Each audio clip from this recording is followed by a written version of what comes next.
गर्मियों के मौसम में बनने वाली मज़ेदार और ठंडी ठंडी आइस लॉली के अंदर अगर आप सिर्फ और सिर्फ एक ऐसी जादुई चीज़ मिलाएं जिससे यह आइस लॉली सख्त बर्फ़ की सिल्ली बनने के बजाय बहुत ही मज़ेदार और क्रंची सी बर्फीली आइस लॉली बन के तैयार हो, जिसे दांतों से तोड़ना भी बहुत ही आसान हो और खाने में भी बहुत ही टेस्टी हो।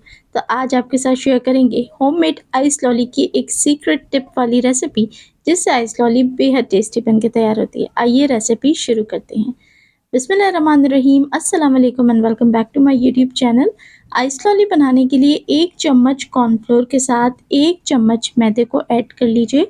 अब इसके अंदर 4 से 5 चम्मच पानी के शामिल करें और अच्छे तरीके से मिक्स कर लें। मिक्स इतना बेहतरीन होना चाहिए कि इसके अंदर कोई लम्प बाकी ना रहे। बस यही तो वो सीक्रेट इंग्रेडिएंट है जो आइस लॉली को थोड़ा-सा सॉफ्टर टोन के ऊपर रखता है कि वो सख्त बर्फ़ के बजाय बहुत ही मज़ेदार और हल्की-हल्की क्रिस्टल्स वाली आइस लॉली बनके तैयार होती है। तो इस मिक्सचर को रखते हैं अब एक साइड पे और तैयारी शुरू करते हैं आइस लॉली की।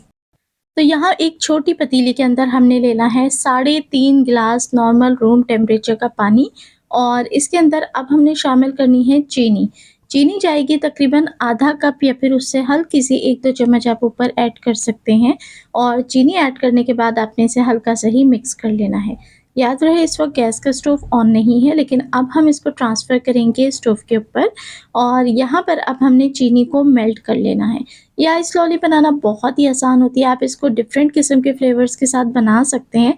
तो चीनी को आपने मेल्ट कर लेना है इतना कि इसमें एक भी दाना चीनी का बाकी ना रहे। फिर इसके अंदर हमने कॉर्नफ्लोर और मैदे वाला लिक्विड ऐड कर देना है। बस यही वो मैजिकल इंग्रेडिएंट था जो कि आइस लॉली को पत्थर वाली आइस लॉली बनाने के बजाय हल्की-हल्की क्रिस्टल्स वाली मज़ेदार सी आइस लॉली का टेक्सचर देगा।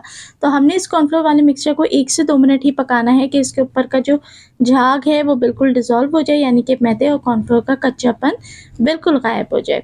बस जैसे ही मिक्सचर डर्टी वाइट कलर का हो जाए, आपने गैस का स्टोव ऑफ करना है और इसे चूल्हे से अलहदा कर लेना है। अब इसके अंदर शामिल करें वो फ्लेवर जिसकी आइस लॉली आप बनाना चाहते हैं। तो मैंने यहाँ पर आइसक्रीम सोडा फ्लेवर ऐड करा है, जो घर में नॉर्मली हरा शरबत या क्विज़ का इस्तेमाल करते हैं, वही ऐड कर दिया है 1/3 कप। आप इसकी जगह टैंग भी ऐड कर सकते हैं, लाल शरबत का इस्तेमाल भी कर सकते हैं या फिर मैंगो स्क्वैश भी ऐड किया जा सकता है, यानी कि जो फ्लेवर आप इसमें देना चाहते हैं वो आप शामिल कर दें और अच्छे तरीके से मिक्स कर लें।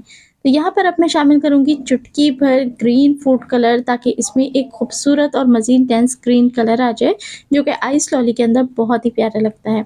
लेकिन अगेन ये ऑप्शनल है, अगर आप चाहें तो इसे स्किप कर सकते हैं। चलें जी, अच्छे से मिक्स कर लें और यहाँ पर मैं आपकी कंसिस्टेंसी और कलर इसका चेक करा दूँ कि कैसा है। तो चलें अब इसको ट्रांसफ़र करते हैं कप्स के अंदर। तो मैं आइस लॉली को बना रही हूँ कप्स के अंदर।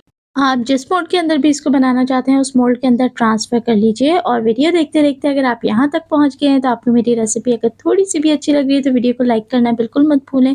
च और चैनल पे पहली बार आए हैं तो चैनल को कर लें सब्सक्राइब और दोस्तों के साथ रेसिपीज़ को ज़्यादा से ज़्यादा शेयर करें। चलें जी, यहाँ कप्स में ट्रांसफ़र करने के बाद आप इसको कवर कर दें क्लिंग रैप से या फिर फॉइल शीट के साथ और इसी में स्टिक को इंसर्ट कर देंगे और इसे आप रख देंगे फ्रीज़र के अंदर कम से कम 8 से 10 घंटे के लिए। तो यहाँ पर अब मैं इस पूरी ट्रे को ट्रांसफ़र कर दूँगी फ्रीज़र के अंदर।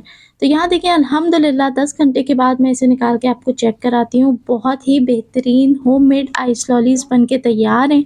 आइस लॉली तो घर के अंदर सभी बनाते हैं, लेकिन ये एक सीक्रेट टिप थी जिसके साथ जब आप बनाएँगे तो ये बहुत ही मज़ेदार, बहुत ही सॉफ्ट सी और बहुत ही क्रिस्टल्स वाली आइस लॉली बन के तैयार होगी, यानी कि पत्थर की तरह सख्त बर्फ़ नहीं होगी, लेकिन आपको खाने में मज़ा आ जाएगा। तो इंशाल्लाह मेरी रिकमेंडेशन है कि इस रेसिपी को आप ज़रूर ट्राई करें, आप सभी लोगों को बेइंतहा पसंद आएगी। गर्मियों के मौसम में तो वैसे भी बच्चे क्या बड़ों की भी फेवरेट ही होती है। तो रेसिपी ज़रूर ट्राई करें और इसी हफ्ते मैंने आपके साथ पेशावरी आइसक्रीम और चॉकलेट आइसक्रीम की रेसिपी भी शेयर की है, जो सिर्फ 4 इंग्रेडिएंट से बनाई थी, तो ज़रूर ट्राई करें। देखने वाले सभी लोगों का बेहद शुक्रिया।